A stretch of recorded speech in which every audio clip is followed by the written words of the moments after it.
Okay, good evening, ladies and gentlemen. I will be presenting tonight a long video format topic. Oh, this is an actual thing because I would like to discuss how this power factor corrector that I bought from Amazon, if it really works or not. Uh, Power factor correction, I am an engineer, so I know what's a power factor correction. Power factor correction is something like if you got a company, industrial company, and the overall power factor of your industrial company is something like 60%. The utility companies will try to punish you with that 60% power factor. So, for them not to be punished, they actually install a power factor corrector to increase that power factor to something like 90% or 95%. So, you they could decrease the total current that they are actually uh, taking from the utility line. Because if they try to take current from the utility line with the power factor of 60%, that's too much of a current. And to reduce that current, they must have to increase the power factor to something like 90 or 95%. And if they could do it, uh, much more much more better if they could do it to 100%. But 90 or 95% is actually very good. So, for houses, uh, our power factor is also not 100%. Why not 100%? Because we got air conditioner in our homes, and air conditioner is actually a motor load, and whether we like it or not, okay, if our load is air conditioner, supposed to be at the time of the operation of the so-called air conditioner, our power factor is not actually unity. It could be 60%, 80%, it depends on how many kilowatts is actually that operating air conditioner may be. Okay? So, to reduce our current consumption, actually, we must have to do something on our power factor. Power factor, by definition, is actually the ratio of the true power in watts all over the kVA, apparent power in kVA, multiplied by 100%. And the good thing about power factor is that if your power factor is very near 100%, 90 or 95%, your consumption in current is actually less. Okay, so if your consumption is actually less, the current passing through our meter in which we are paying is actually less. So, if we could do that, okay, we could decrease our current consumption, and we could decrease also our utility bill. So, just only for, it's not an experiment, just a good thing for a verification. I bought a plug-in power factor corrector. It says, Amazon says this is a power factor corrector. And I would like to try to operate this one if it really, what you call this, improve a power factor. So, I'm having now here a load. It's a small AC motor.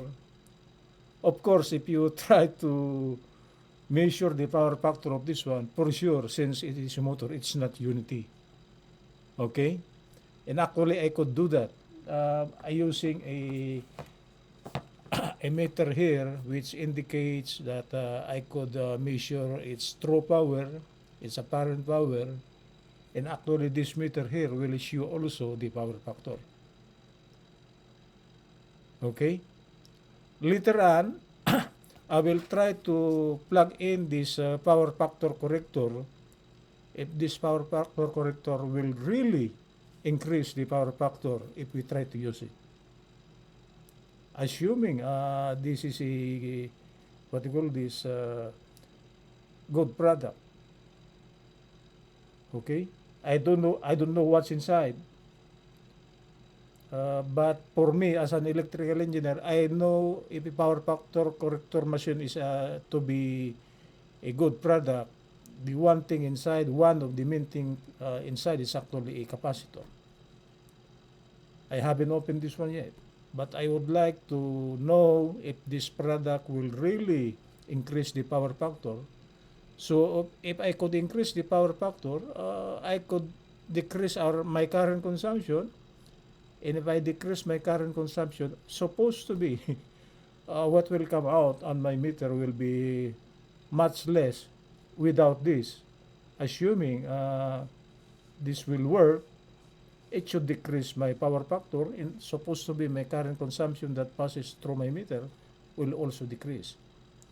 So I am now just testing the validity or the correctness of this product if it really decreased the current consumption if we try to use this one.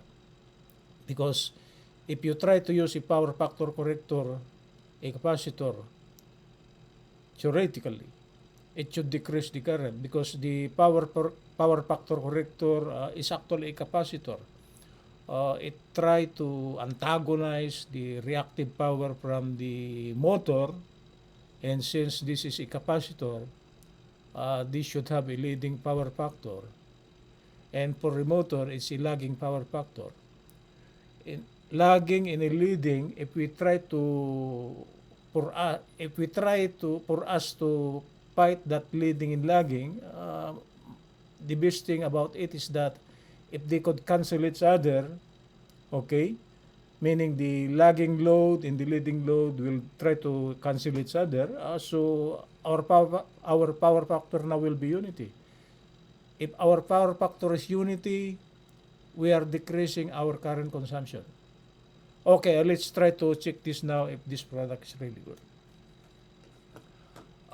Right now, I got a meter here. This is a kilowatt meter.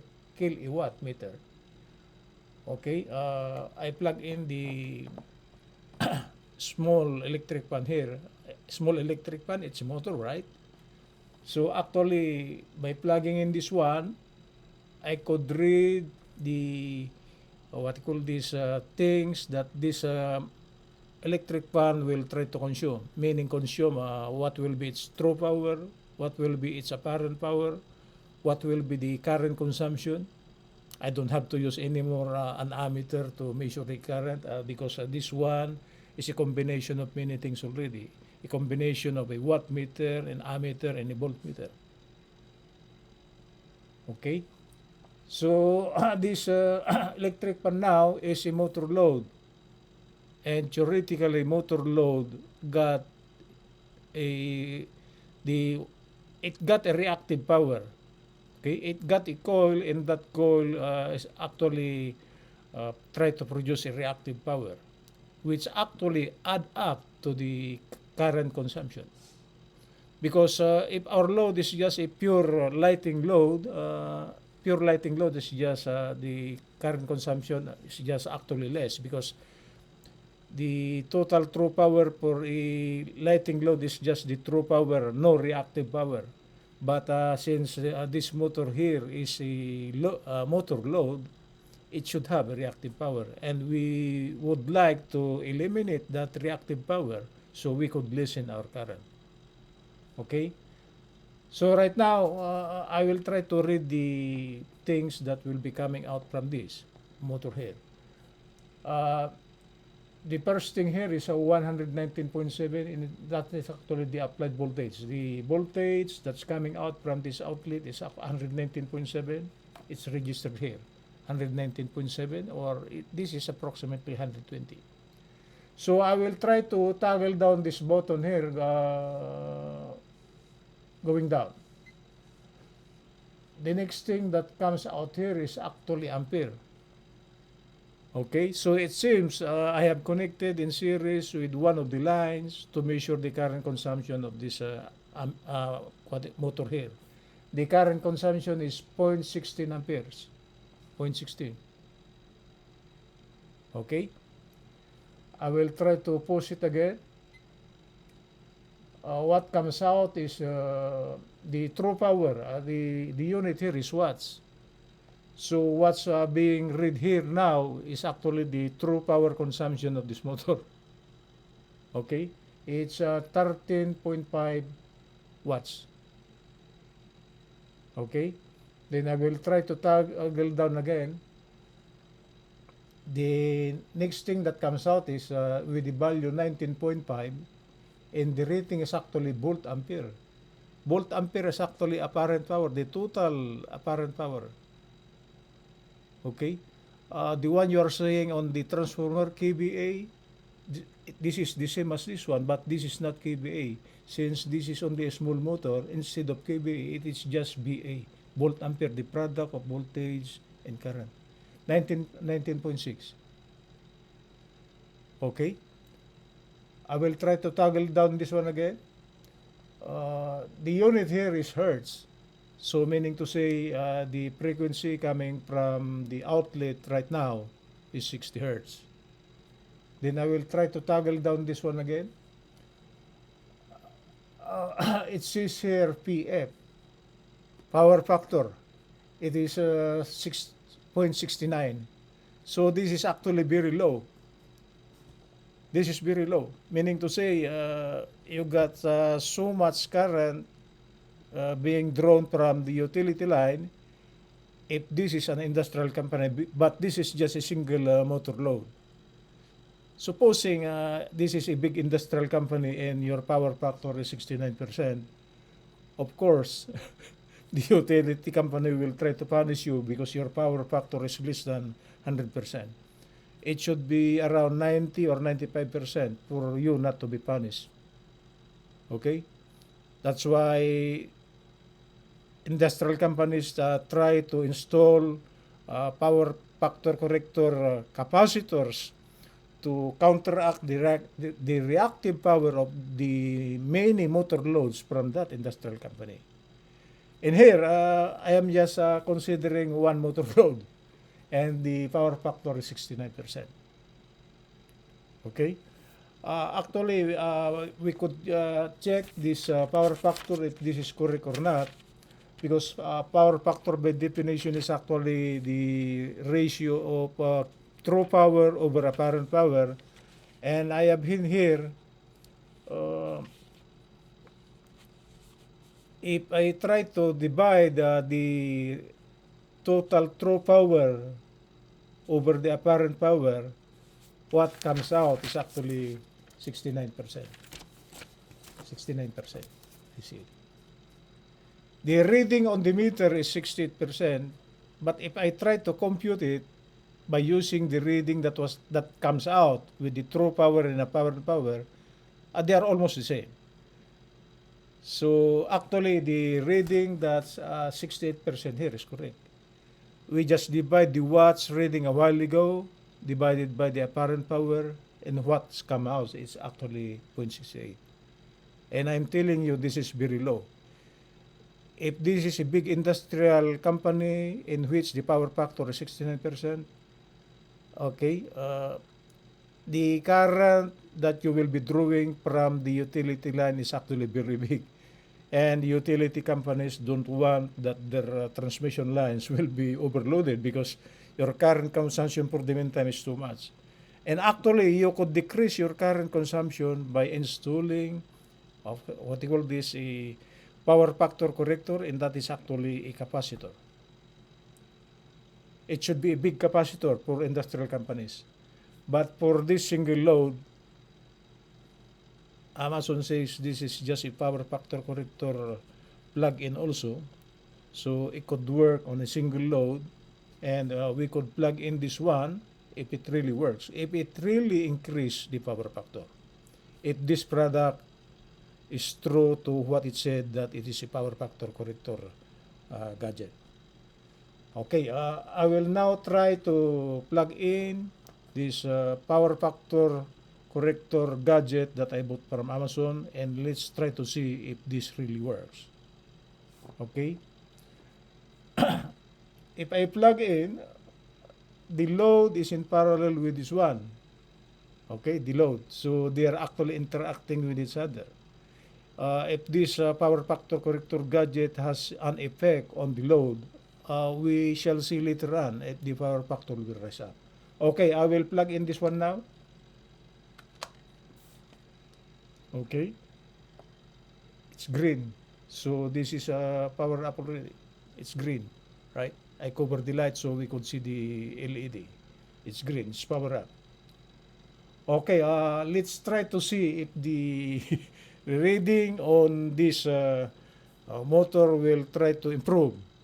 Of course, what we would like to decrease this one here is it should be the current and the power factor, because if we could increase the power factor, our current should be less. Okay, we'll start with number one. Oh, the voltage is still 120. The voltage coming out from the utility line is still 120. The current consumption is 0.16. 0.16. A while ago, the current consumption without this corrector is 0.17. Right now, the current consumption is 0.16. That is not so much. It just decreased by 0.01 ampere. It decreased the current, but it's not so much.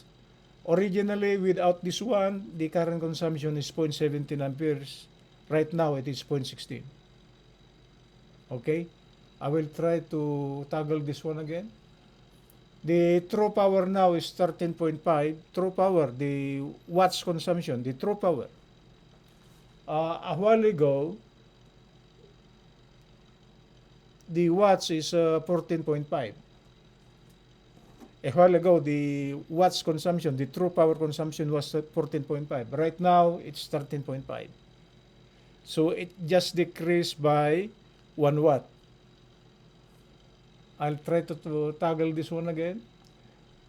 The apparent power, the volt ampere, is 19.6. A while ago, it's 20.9. A while ago, it's 20.9. It's 19.6, 20.9, more or less 1 volt ampere. So the effect of this one on the current, true power, and apparent power is not so much. It decreased a little bit. Okay? And let's try to see what will be the power factor now. No, what's next is 60. This is hertz, so the frequency is still the same. Okay? So with this, in parallel with the load motor, we are not changing the frequency. It's still 60 hertz. The last one will be the one we are looking for if it really drops down. 0.69. A while ago, it is 0.68. So there's a problem, right? Without this one, the power factor is 0.68. With this power factor corrector that I bought from Amazon, the power factor rise up to 0.69. It just increased by 0.01. Okay, it's not so much. It's not so much, but it's working. Like what I said, the true power decreases by around 1 watt. The apparent power decreases by 1 volt ampere. And the power factor increases by a 0.01 because it was originally from 0.68, it is now 0.69. If this value here should have been 90% or 95%, I am satisfied. Okay? So, right now, this power factor corrector, it works, but it is not so much for this load here. Okay? I am not telling that this is not working. It is working, but the decrease in the true power consumption in watts and the apparent consumption in volt ampere and the power factor, it increases from 0.68 to 0.69. The power factor increases, meaning to say, supposed to be, okay, our current consumption goes down. Because actually the original current was 0.17, and after the installation of this one, after the plugging of this one, it decreases to 0.16. It is not so much. So this one is just like a baby, you know. It tried to help us, but it is not so much. Okay? This works, but the decrease in the one we are longing for is not so much. Okay? So right now, I am telling you what I bought from Amazon works, but the decrease in the current and the true power consumption, the apparent power consumption, and the increase in the power factor is actually not so much. But it increased because originally, without this power factor corrector, the power factor is actually 0.68. Okay, I will try to remove this one. Right now, with the power factor corrector is 0.69, right? But I will try to remove this one. Okay, as you can see it, it's 0.68. Right? 0.68. So, I plug in this one. This one should try to, what you call this, decrease my current consumption, and supposed to be the power factor now increases to 69%. I decrease in current by not so much, it's only around 0.01 ampere. So this is just like a baby helping us in the reduction of our current consumption and also in the increasing of our power factor. It was 0.68, it increases to 0.69. And theoretically speaking, if we are satisfied with this, this should go up to around 90% or 95% for us to benefit the effect of this one. It decreases a little bit, but I don't know if within a month, if I will try to operate this one, if how much will be my savings. So I am not telling you the one I bought from Amazon works, but the increase in the power factor is not so much. Okay? It decreases the current, it decreases the true power consumption, it decreases the apparent power consumption. So the apparent power consumption decreases, right? So if we are drawing our power from the utility line, okay, if this is now in terms of maybe MVA or KVA, that will be a big current. But since this is only a volt ampere, okay, we are only experiencing a small current reduction which we are drawing from the utility line. But this works. It works, but the effect is not so much. Okay? This is Professor David J. De Los Reyes. Good evening from Los Angeles. It works, but the effect is not so much.